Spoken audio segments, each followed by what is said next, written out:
Welcome back to the Knit Crowd as well as yarnspirations.com. I'm your host Mikey. Today we're going to start our starter project, and so if you're feeling ambitious you can start with this particular project in order to create something kind of fun. So this is a baby's blanket just like so. It is a total of 33 inches across by 35 inches long, and it's actually not a hard pattern to work with, and it's the garter stitch. So we've already have this in our series of learning how to do the garter stitch. What we have to pay attention to the most is the knitting needles and the yarn. We also have in our tutorial series on how to be able to change colors, which are done on the very edges just like so. So there's nothing in the middle, but if you run out of yarn midway through, I also have a tutorial available to do that. So let's go through a little bit of this pattern because you're gonna need to understand about the knitting needles before you begin. So in the pattern it has that we're using a US 11 or an 8mm circular knitting needles that are 36 inches just like you see here. So this is referencing that the cord and the knitting needles have to be a total of 36 inches. I'm not gonna lie to you, the ones that you see on screen are smaller because I'm only gonna do a small example with you today just to get you started. So what we have here is that your point from this point here all the way through the cord to the other side should be a total of 36 inches. The ones that you see on camera here are about 18 inches long. So there's not enough space on the cord in order to house the entire baby's blanket like so. This is using the garter stitch just back and forth, and we have demonstrations on how to change your colors of the yarn at the end. So let me just get you started on doing this and just let me start you, and we'll begin from that point. So let's begin the baby blanket. I'm using Bernat Blanket yarn as it's demonstrating inside the pattern, and I'm going to create a slip knot, and we also have a slower tutorial available on how to do slip knots. So we're just gonna create the slip knot, and we're going to put that onto the knitting needle just like so. So what I'm gonna do is a twist and transfer. I have a tutorial available on how to do that, but I will demonstrate it here.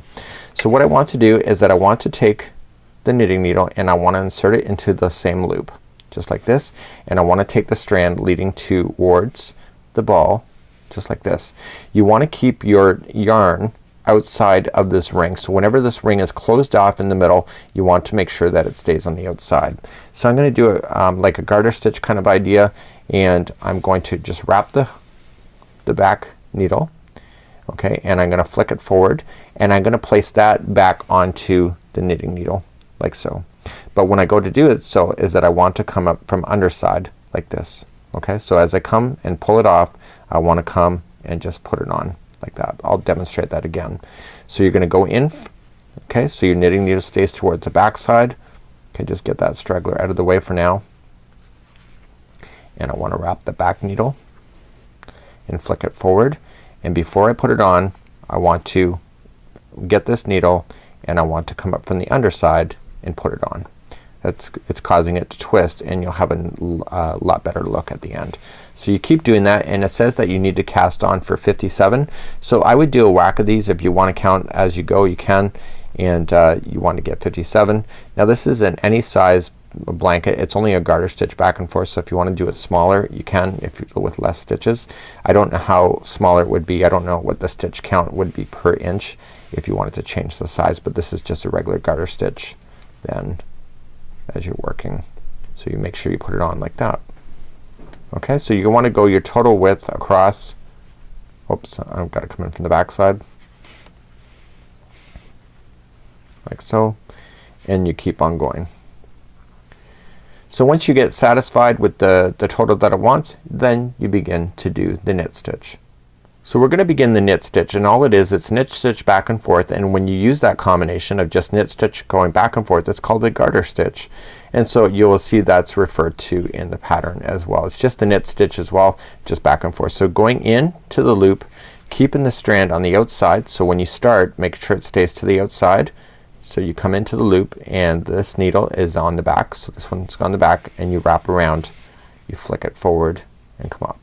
So I'm using the circular knitting needles because 57 of these stitches going across would go a lot longer than the knitting needles that you have. So you need that 36-inch distance in order to really get this whole thing onto the knitting needles. So you obviously won't be using 36-inch long knitting needles, and that's where the circular comes into play. So you're just gonna knit yourself all the way across. It's just a knit stitch right to the end, and when you're satisfied you're done.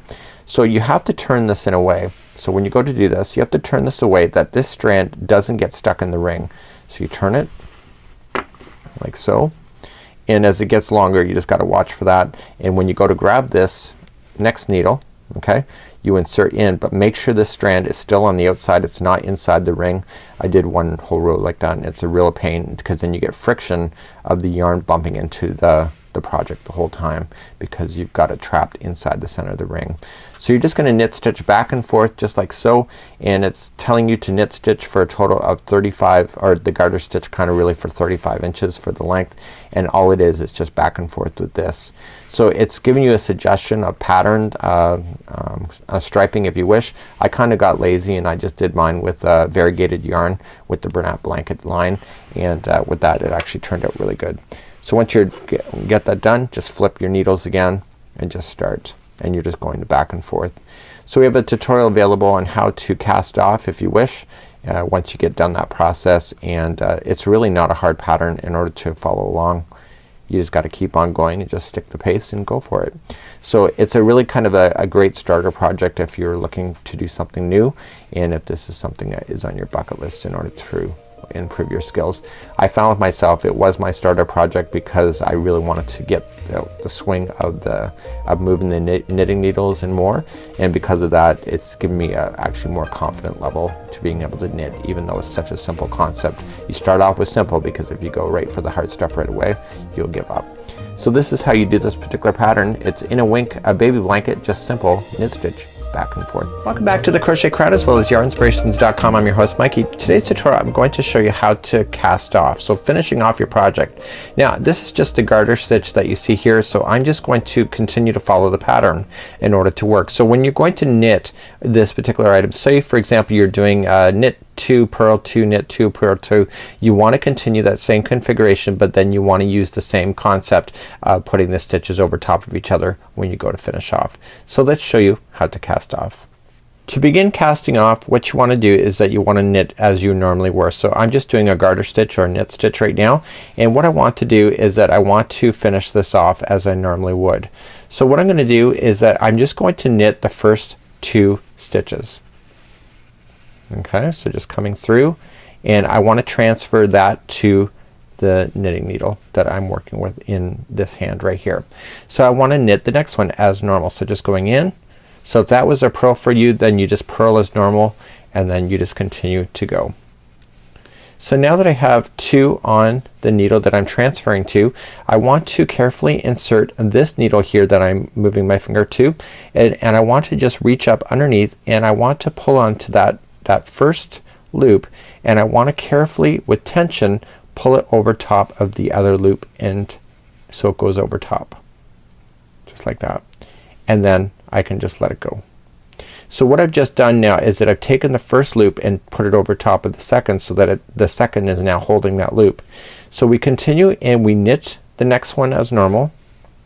Okay, so let's put this back in, and I knit and I transfer over, and then I insert my knitting needle into the first one that is there right where this finger is pointing down to, and I just carefully put it over top of the other one. Okay, so I don't let that other one fall off the knitting needle, and therefore it's getting nice and stuck, and therefore it's now on. So knit as normal like so, coming around, pulling it through. Okay, slide off, slide the first one up over top of that one like that. So we continue just to knit across, and then we just transfer the other one over the top just carefully.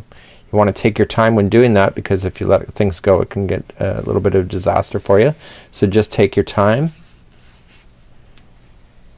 and transfer, and then take the first one up and over, and you want to go all the way down your project doing the same thing.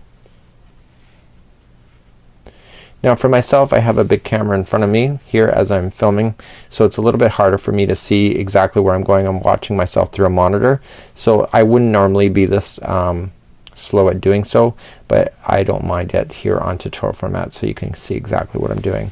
So I'm just continuing to go.